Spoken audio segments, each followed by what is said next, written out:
So the arsonists want to be remembered as the firefighters. What I remember was that you lied.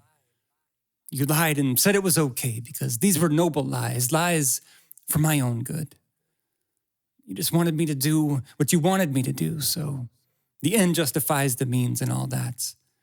I call that misinformation. You called it benevolence. I mean, free donuts, burgers, and beer. How could I resist? You relentlessly repeated that it was highly effective and safe, but only allowed the dissemination of evidence that properly corroborated your case. You said one size fits all. Despite the tremendous discrepancy between a healthy 19-year-old and an elderly 91-year-old, to coerce me into conforming, you made my risk calculation for me.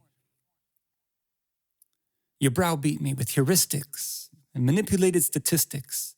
On a normal mortal day, what was a tragic accident was now reported to say a COVID death, so the hospital could score a more bloated check. You abandoned the maxims of medicine and the principles of its people.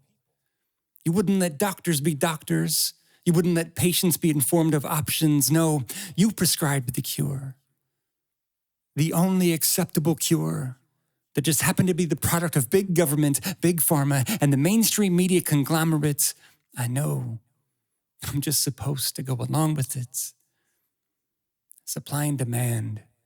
You supply it, and you demand it. If only that was all you did. You bulldozed skate parks and arrested mothers for playing at the park with their children. Meanwhile, millions marched in mostly peaceful protests, parading arm in arm, row by row through the streets, wading through a cloud of viral vapor you said was so deadly that I couldn't stand by myself at the beach. You were so wise for closing churches. Those were unessential. You were so wise for destroying anyone's business that wasn't Walmart or Amazon or Pfizer. You taught children to fear faces. You masked them while maskless politicians pranced through their classrooms, confounding them. You masked cheerleaders while 20,000 maskless people cheered around them. You locked us down then, wined and dined with your lobbyists. I get it. How could you possibly be expected to launder if you had to follow the same rules that you made for the commoners? It's obvious. I'm the villain here. You promised that shots would stop the spread. You snarled and vilified the unclean. And when proven wrong, you conveniently forgot what you said.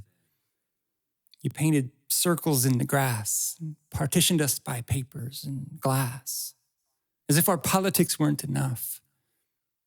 You herded us onto meticulously distanced platforms of pittance. You said there would be no Christmas for the plebes. You partied at Martha's Vineyard and pardoned it because the pandemic didn't target sophisticated elites. You stripped us of dignity and liberty, except for those you would vigorously anoint.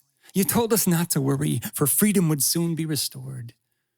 At Syringe Point. You adorned your doors with signs like vaxxed only. You perpetuated witch hunts. You berated people on planes. You put people in camps. You made contradictory claims. You seized bank accounts. You fired anyone that wouldn't comply. You tore apart families. You wouldn't even let them say goodbye. You craved power. So instead of educating the public and advocating critical thinking, you did anything you could to make their fear greater. You deleted people from social media for saying the same things that corporate media finally endorsed a year later. You scorned and warned and deplatformed. You said you were the only source of truth. You blatantly branded any objectors as fools with unacceptable views, derelict heretics and hoodlums. You propped up dehumanization as the proper moral posture. You laughed and sneered when people died, and then told me that you're the good ones. That seems like a lot. It was. And now, come the retrofitted headlines, the revisionist history, and all the gaslighting on top of it. But taking away mandates does not take away your culpability. I am not impressed with you retracting the plank after you've made me walk off of it. I am not impressed when you constrain your whips. I am not impressed when you lift the boot from my esophagus because you need to change your socks. I am not impressed with your concern for humanity when your real concern was obviously how much you profited. I know you've already forgotten and you want me to just forget it all too. Well, I'm penning these words and speaking them against the ominous odds that some modicum of this survives the memory purge. If it does, let memory serve. Let memories be stirred, and let us remember what we all knew.